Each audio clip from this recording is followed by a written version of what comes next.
सर्दियों के लिए खास ताकत से भरपूर लड्डुओं की रेसिपी आपके साथ शेयर करने जा रहे हैं, जो कि आजकल के महंगे दौर में भी बहुत सस्ते में बन जाते हैं और इनको इस्तेमाल करने से जिस्म में ताकत आती है, जिस्मानी दर्दों का खात्मा होता है और ये खाने में भी बेहद मजेदार हैं। तो चलें फिर लड्डू बनाना शुरू करते हैं। लड्डू बनाने के लिए सबसे पहले हमने बादाम लिए हैं। ये सिर्फ 100 रुपए के बादाम हैं। अब आपने बादामों को कूटनी में डालकर मोटा मोटा कूट लेना है। बादामों के अंदर रोगनियत मौजूद होते हैं। ये रोगनियत आपके जिस्म और दिमाग में खुश्की नहीं आने देते, आपके दिल और दिमाग को ताकत देते हैं और दिल को मजबूत बनाकर आपको बहुत सारे दिल के अमराज से बचाते हैं। बादामों के बारे में कहा जाता है कि अगर आप हमेशा जवान और तंदुरुस्त रहना चाहते हैं तो रोजाना बादामों को इस्तेमाल करना अपना मामूल बना लें। बादाम आपको वजन कम करने में भी मदद करते हैं क्योंकि इनके अंदर गुड फैट्स मौजूद होते हैं जिसकी जरूरत आपके जिस्म को होती है जिस्म में मौजूद फालतू चर्बी को बर्न करने के लिए। और ये आप देख सकते हैं कि हमने मोटे मोटे बादाम कूटे हैं क्योंकि लड्डुओं में इन्हीं बादामों का टेस्ट आता है। अगर आप बिल्कुल बादामों का पाउडर बना लेंगे तो लड्डुओं में वैसा टेस्ट पैदा नहीं होगा। तो ये बहुत जरूरी टिप है, इसको नोट कर लें। अब हमने उसी कूटनी में 100 रुपए की मूंगफली ले ली है और इस मूंगफली को भी हमने मोटा मोटा कूट लेना है। मूंगफली सर्दियों में आती है, वैसे आप छिलकों वाली मूंगफली भी निकाल कर ले सकते हैं और अगर आप पठानों वाली जो मूंगफली होती है जिसको पठान बेचते हैं, जो नमक में भूनी जाती है, वो मूंगफली ले लेते हैं तो वो ज्यादा लड्डुओं में अच्छी रहती है। अगर 100 ग्राम मूंगफली की बात करें तो 100 ग्राम मूंगफली में 25 ग्राम से भी ज्यादा प्रोटीन पाया जाता है जो कि जिस्म को ताकत देता है, जिस्म को मजबूत बनाता है, पट्ठों को मजबूत बनाता है। मूंगफली खासकर अगर सर्दियों के मौसम में आप इस्तेमाल करते हैं तो जिस्म में कमजोरी नहीं आती। मूंगफली एनर्जी लेवल्स को बढ़ाती है और सुस्ती और थकावट जैसे मसाइल को भी दूर करने में मदद करती है। अगर सर्दियों के मौसम में आपकी हड्डियों और जोड़ों में दर्द रहता है तब भी आप मूंगफली जरूर इस्तेमाल करें। मूंगफली हड्डियों और जोड़ों के मसाइल से भी बचाती है, आपकी हड्डियों को मजबूत बनाती है। मूंगफली के इस्तेमाल से जिस्म में ताजा खून पैदा होता है और ये आपको पेट और आंतों के कैंसर से भी बचाती है। डायबिटीज के मरीजों को भी मूंगफली का लाजमी इस्तेमाल करना चाहिए क्योंकि ये ना सिर्फ खून में शुगर के लेवल को कम करती है बल्कि बॉडी में इंसुलिन रेजिस्टेंस की कंडीशन को खत्म कर इंसुलिन सेंसिटिविटी को बढ़ाती है। अब हमने एक कढ़ाई लेकर उसे चूल्हे पर रख दिया है और इस कढ़ाई में हम 1 कटोरी सूजी को 10 मिनट के लिए ड्राई रोस्ट करेंगे, यानी बिना ऑयल के भूनेंगे। सूजी को जब तक आपने भूनना है आपकी आग बिल्कुल आहिस्ता होनी चाहिए, यानी आपने दम की आग पर सूजी को भूनना है। सूजी भी आटे की ही तरह गंदम से तैयार की जाती है, लेकिन जिस गंदम से सूजी बनाई जाती है वो एक खास किस्म की गंदम होती है जो कि नॉर्मल जो रेगुलर गंदम होती है उससे बहुत ज्यादा हेल्दी होती है। सूजी इस्तेमाल करने से जिस्म में बढ़ा हुआ कोलेस्ट्रॉल कम होता है। ये आयरन और विटामिन बी कॉम्प्लेक्स से भी भरपूर होती है, इसलिए सूजी को इस्तेमाल करने से जिस्म में ताज़ा खून पैदा होता है और आयरन की कमी भी दूर होती है। ये आपके ब्लड में एकदम से शुगर के लेवल को नहीं बढ़ाती, इसलिए अगर आपके घर में डायबिटीज के मरीज है तब भी आप सूजी जरूर इस्तेमाल करें। ये आटे से बहुत ज्यादा हेल्दी होती है। तकरीबन सूजी को ड्राई रोस्ट करते हुए हमें 10 मिनट गुजर चुके थे और ये आप देख सकते हैं कि सूजी का जो कलर है वो भी हल्का सा चेंज हो चुका है और जबरदस्त एक महक भी उठ रही है सूजी से। इस स्टेप पर हमने सूजी में 2 खाने के चम्मच देसी घी शामिल कर दिया है। लेकिन अगर आपके पास देसी घी नहीं तो कोई मसला नहीं, आप देसी घी की जगह अगर आपके घर में बनास्पति घी मौजूद है आप बनास्पति घी को भी लड्डुओं में शामिल कर सकते हैं।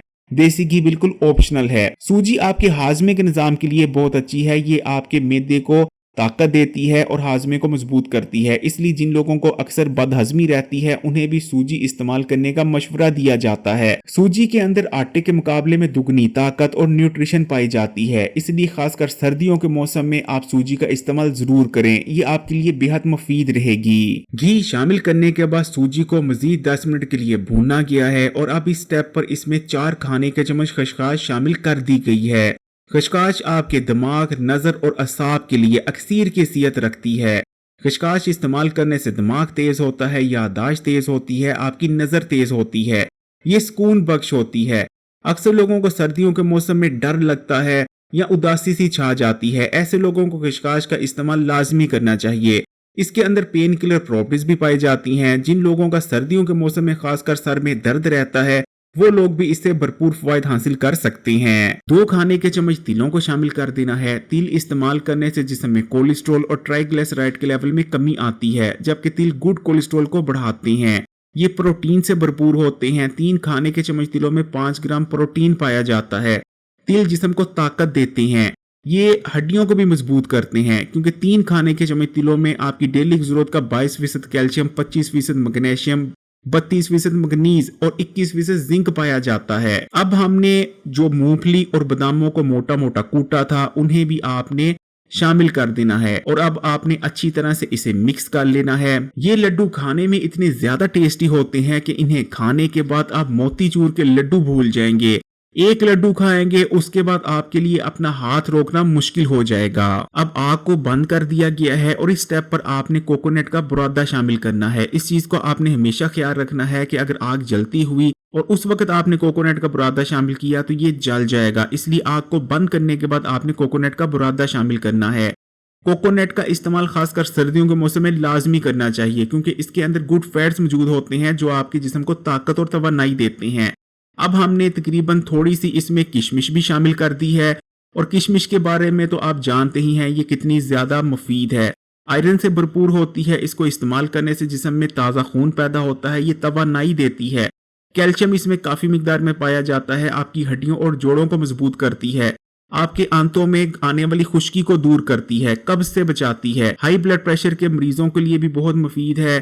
ब्लड प्रेशर को कंट्रोल में रखने में मदद करती है और खासकर सर्दियों के मौसम में आने वाली मखसूस बीमारियों से बचाती है क्योंकि ये आपके इम्यून सिस्टम को मजबूत करती है। अब आपने इस मिक्सचर को ठंडा होने के लिए रख देना है और चूल्हे पर रखनी है कढ़ाई जिसमें आपने तैयार करना है गुड़ का शीरा। ये 1 कटोरी गुड़ है, यानी अगर आपने 1 कटोरी सूजी ली थी तो आपने 1 कटोरी ही गुड़ इस रेसिपी में शामिल करना है। इस गुड़ में आपने तकरीबन आधी कटोरी के करीब पानी शामिल कर देना है जो कि इसका शीरा बनाने के लिए काफी है। अक्सर लोग गुड़ और चीनी को एक जैसा ही समझते हैं लेकिन ये दोनों बहुत अलग चीजें हैं क्योंकि सफेद चीनी के तो सिर्फ नुकसान ही नुकसान है लेकिन गुड़ के सिर्फ फायदे ही फायदे हैं। और खासकर अगर आप सर्दियों के मौसम में गुड़ को इस्तेमाल करते हैं ये आपके हाजमे के निजाम के लिए बहुत अच्छा है। मैदे को ताकत देता है, बदहजमी से बचाता है, तेजाबियत खत्म करता है, भूख को बढ़ाता है। ये आयरन से भरपूर होता है। गुड़ इस्तेमाल करने से जिस्म में ताज़ा खून पैदा होता है जबकि ये पहले से मौजूद खून को भी प्योरीफाई करता है। और ये आप देख सकते हैं कि जो शीरा है वो पकना शुरू हो चुका है और जैसे ही शीरा पकना शुरू हो तकरीबन आपने 1 मिनट के लिए इसे पकाना है। इसे आपने ज्यादा नहीं पकाना। ज्यादा अगर आप पकाएंगे शीरे को तो इसका टेस्ट बदल जाएगा। बस 1 मिनट शीरे को पकाएंगे उसके बाद आपने आग को बंद कर देना है। गुड़ इस्तेमाल करने से ब्लोटिंग का खात्मा होता है। अक्सर लोगों को सर्दियों के मौसम में सर में दर्द रहता है जो कि बहुत ज्यादा तकलीफ दे और परेशान कर देने वाला होता है। लेकिन अगर आप गुड़ को सर्दियों के मौसम में इस्तेमाल करते हैं तो जो सर्दियों के मौसम में मखसूस सर दर्द होता है या सर का भारीपन, सर में भारीपन का आ जाना होता है, आप इस तमाम मसलों से बचे रहेंगे। आग को अब हमने बुझा दिया है लेकिन गुड़ को रेसिपी में शामिल करने से पहले आपने इसे ब्रीक पौनी की मदद से या ब्रीक छानने की मदद से छान लेना है क्योंकि अक्सर औकात गुड़ में बहुत सारी गंदगी वगैरह मौजूद होती है जिसे छानना बहुत ज्यादा जरूरी हो जाता है। और ये आप देख सकते हैं कि इसमें बहुत सारी ऐसी चीजें निकली हैं जो रेसिपी में नहीं जानी चाहिए थी। अब आपने गुड़ के शीरे को सूजी के मिक्सचर में डाल देना है। शीरे को सूजी के मिक्सचर में डालने के बाद आपने अच्छी तरह से दोनों को मिक्स कर लेना है। अगर आपको लड्डू बनाने की प्रैक्टिस है तो आप इस स्टेप को हाथों की मदद से भी कर सकते हैं लेकिन अगर आपको प्रैक्टिस नहीं तो आप चम्मच ही इस्तेमाल कीजिएगा क्योंकि शीरा बहुत ज्यादा गर्म होता है और इससे आपके हाथ वगैरह भी जल सकते हैं। दोनों चीजों को अच्छी तरह से मिक्स कीजिएगा। जितनी अच्छी तरह से मिक्स करेंगे आपके लड्डू उतने ही अच्छी तरह से बाइंड होंगे और आपको लड्डू बनाने में किसी किस्म का कोई मसला नहीं होगा। ये लड्डू इतने ज्यादा टेस्टी होते हैं कि अगर आप एक लड्डू खाएंगे तो आप अपने आप को दूसरा और तीसरा लड्डू खाने से रोक नहीं सकेंगे। मोतीचूर के लड्डू आप इसके सामने भूल जाएंगे। और वैसे भी इन लड्डुओं में क्योंकि गुड़ का इस्तेमाल हुआ है तो गुड़ का जो टेस्ट होता है वो चीनी से कहीं ज्यादा अच्छा होता है और ये नेचुरल चीज है। अगर आपको सर्दियों के मौसम में जिस्म में दर्दें रहती हैं तो ये लड्डू आपके लिए बहुत ही ज्यादा फायदेमंद होने वाले हैं। इसी तरह अगर आप थक जाते हैं, बहुत ज्यादा सुस्ती आप पर छा जाती है, थोड़ा सा काम करते हैं या काम करने को सिरे से दिल ही नहीं करता तो इन लड्डुओं का इस्तेमाल जरूर करें। इसके अलावा जितने भी आपको मुख्तलिफ चीजों के हेल्थ बेनिफिट्स ऊपर बताए हैं वो तमाम हेल्थ बेनिफिट्स इन लड्डुओं को इस्तेमाल करने से आपको हासिल होंगे। और ये आप देख सकते हैं कि हाथों की मदद से कितने आसानी से लड्डू बाइंड हो रहे हैं। इन लड्डुओं को आप ज्यादा मिकदार में बनाकर पूरे 1 या 1.5 महीने के लिए रख सकते हैं और रोजाना का आपने 1 लड्डू इस्तेमाल करना है। अगर वीडियो अच्छी लगी तो कमेंट्स में माशाल्लाह या सुभान अल्लाह जरूर लिखिएगा और मजीद वीडियोस के लिए Hakim Ali health and beauty tips को सब्सक्राइब करके घंटी का आइकन को दबा दें और ऑल नोटिफिकेशन को सिलेक्ट कर लीजिएगा।